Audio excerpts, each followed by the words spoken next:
Yung mga bro, ngayon, tatalakay tayo sa ilang seryosong usapan mula sa pinakamataas mismong si President Marcos ang nanguna sa Philippine Air Force Command Conference kanina, May 13, 2024. At sabihin ko sa'yo, mga bro, mataas ang antas ng usapan at ang mga topic ay walang iba kundi mahahalagang usapin.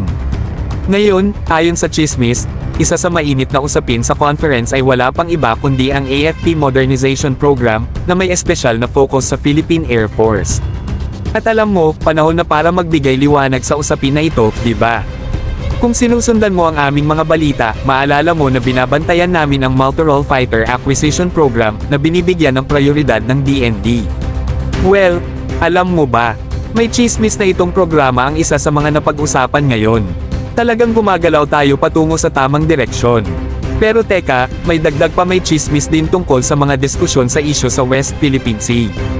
Oo, tama kayo, mga bro, tinatalakay natin ang mga hamon ng buong tapang at tiyak na gusto nating mapanatiling ligtas at maayos ang ating kalangitan at karagatan. Isipin mo ang mga brainstorming session, ang mainit na debate, at ang strategic planning na nagaganap sa likod ng mga pinto. Parang nanonood ka ng isang high-stakes na laro ng chess, kung saan bawat galaw ay maingat na inuunawa at bawat desisyon ay ginagawa ng may pagmamahal.